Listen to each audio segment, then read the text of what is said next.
sehingga Tan Sri Samsudin yang pernah berniat untuk ponteng sekolah dengan mendakwa sekolah ditutup pada hari tersebut disesah oleh ibunya dengan kayu payung sehingga patah.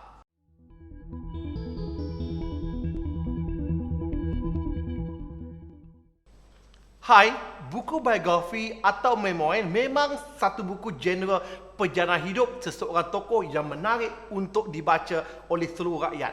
Selalunya, buku genre ini ditulis oleh tokoh politik dan negarawan. Tetapi pada saya, genre ini paling menarik sebenarnya apabila ditulis oleh tokoh korporat yang berjaya. Antara buku memoir korporat yang menarik yang saya telah baca tentulah buku Tan Sri Lim Gotong dan Tan Sri Robert Kwok.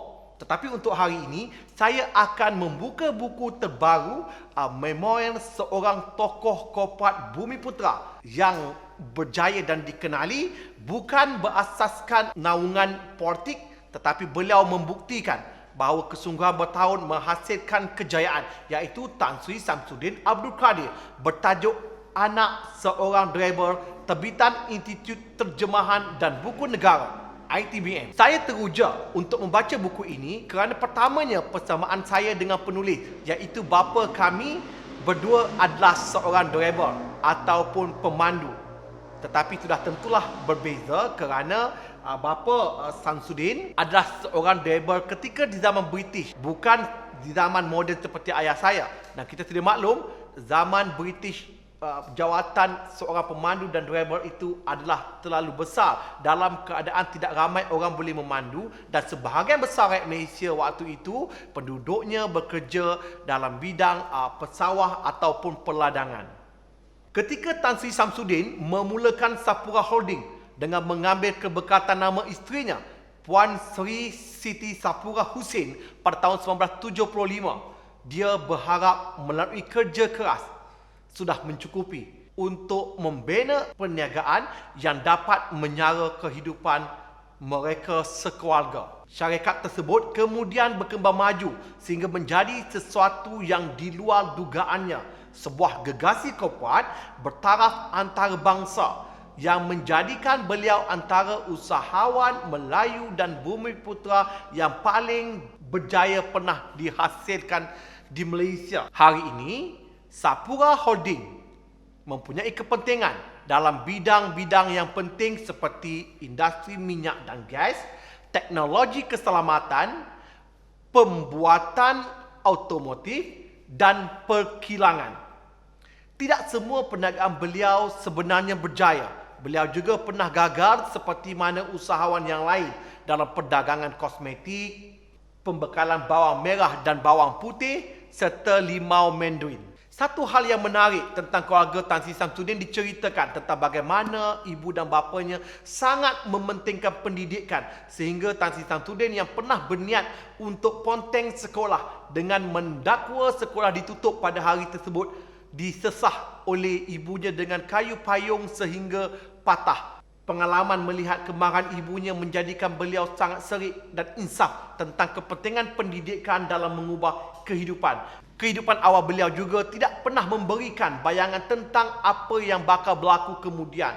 Dalam buku ini, beliau menceritakan sendiri bagaimana beliau mengharungi kemiskinan dan keperitan hidup pada zaman perang, termasuk berkongsi rumah dalam kawasan rumah pekerja tidak seperti keluarga Melayu yang lain. Pengalaman kerja dalam perkhidmatan awam dan bagaimana beliau menangani cabaran sehingga akhirnya berjaya mencapai kemuncak kejayaan dalam dunia perniagaan dan sektor korporat. Ada dua kisah menarik dalam buku ini yang saya rasa sangat mengesankan. Pertamanya, beliau menunjukkan bagaimana sikap jujur, ikhlas dan kepercayaan kepada pekerja serta bakat mereka. Pada tahun 1982, sekumpulan anak muda seramai 7 orang menemui beliau membawakan satu idea sebuah syarikat perkomputeran untuk menyediakan perkhidmatan e-kerajaan, sesuatu bidang yang baru dan beliau tidak arif kerana sebelum ini beliau hanya mempunyai latar teknologi komunikasi. 7 anak muda tersebut memerlukan pelaburan awal RM250,000. Mereka semua sanggup bekerja untuk syarikat tersebut. dan bekerja dengan Tan Sri Samsudin tanpa sebarang pegangan saham. Tetapi Tan Sri Samsudin menawarkan 7% saham kepada setiap seorang daripada mereka dan bakinya 51% saham lagi adalah dimiliki oleh Sapura Holding. Hanya seorang yang mampu membayar modal tersebut dan 6 lagi ditawarkan satu bentuk pinjaman yang kemudian boleh ditebus dan dibayar menggunakan wang dividen daripada pelaburan perniagaan tersebut. Bebelas tahun kemudian, akhirnya syarikat tersebut, Jurudata Services Sdn Bhd, begitu berjaya dan memberangsangkan.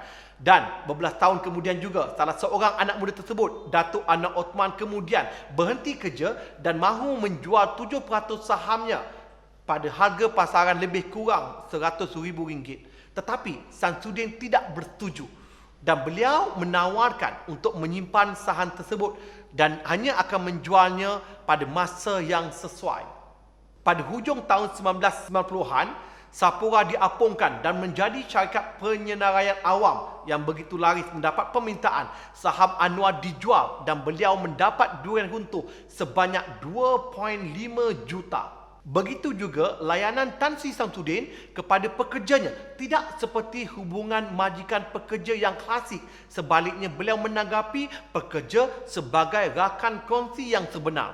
Ini dapat dilihat apabila antara pekerjanya yang paling lama berkhidmat semenjak awal, iaitu Ko, yang bekerja sejak mula Sapura Holding, ingin berhenti kerja dan memulakan perniagaan sendiri dan membawa keluar seorang jurutera dan meminjam lagi sebanyak RM100,000 untuk memulakan perniagaan baru tersebut. Tan Sri Samsudin dengan senang hati melepaskan pekerjanya dengan seorang jurutera dan memberikan pinjaman RM100,000. Hal yang sama berlaku apabila seorang pekerja lagi, Datuk Khalilullah, ingin berhenti kerja dan berhasrat untuk membeli sebahagian saham dalam syarikat Sapura Research yang mana beliau terlibat sejak awal.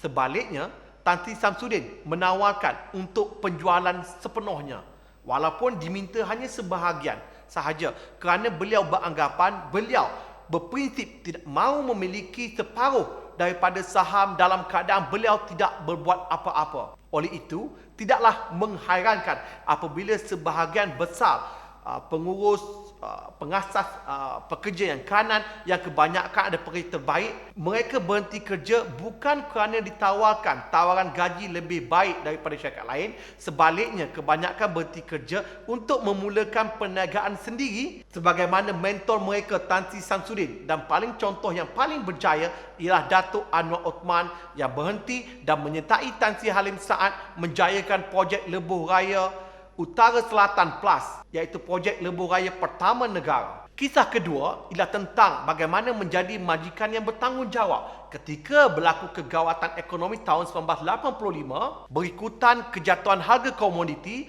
Tan Sri Samsudin membuat keputusan yang nekat untuk mengekalkan kesemua 700 orang pekerja tanpa sebarang perberhentian. Mereka semua pekerja menunjukkan solidariti dengan persetujuan memotong gaji 10%. Yang mana sebelum ini juga, Tan Sri Samsudin menyediakan subsidi makanan di pejabat. Ini dapat membantu pekerja mereka menjimatkan kos kehidupan dalam pekerjaan dan juga menawarkan kenaikan gaji mengikut prestasi pada setiap tahun. Selain kisah kejayaan, Tan Sri Samsudin juga berkongsi tentang kisah kegagalannya yang tidak banyak diceritakan oleh usahawan dan tokoh korporat yang lain. Tan Sri Samsudin dan Sapura sebenarnya ialah bapa teknologi komunikasi di Malaysia. Mereka pernah menguasai pasaran 70,000 telefon awam. Ini ketika zaman saya ketika di universiti, Unipon, dengan kontrak 15 tahun yang tidak diperbaharui oleh Telekom. Mereka cipta dan menghasilkan telefon pertama buatan Malaysia S2000. Anda mungkin tidak pernah melihatnya. Kemudian merintis talian Adam 017. Ya, anda mungkin tidak pernah mendengarnya. Tetapi Adam 017 dijual kepada Time.com dan kemudian dibeli oleh Maxis. Anda kenal Maxis bukan? Jadi akhirnya, inilah antara kekecewaan terbesar Tan Sri Samsudin sebagai perintis telefon bimbit dan komunikasi serta latar belakang pendidikan beliau dalam kejuruteraan komunikasi. Beliau gagal menempatkan dan kekal keberadaan dalam industri ini. Walaupun hari ini telekomunikasi adalah industri terpenting di Malaysia. Buku Anak Seorang Debel ini bukan sekadar kisah tentang legasi perniagaan, tetapi juga tentang kisah kehidupan kekeluargaan, sifat rendah hati dan mengenang budi, kehilangan serta ketinggian jiwa seorang insan, Tan Sri Samsudin Abdul Kadir. Ia adalah kisah untuk rakyat Malaysia bahawa wang ringgit bukan segala-galanya. Terima kasih, jumpa lagi dalam Buka Buku. Hai, jangan lupa like, share dan subscribe perkongsian di H+, untuk memastikan bahawa kami sentiasa menyediakan kandungan terbaik untuk anda.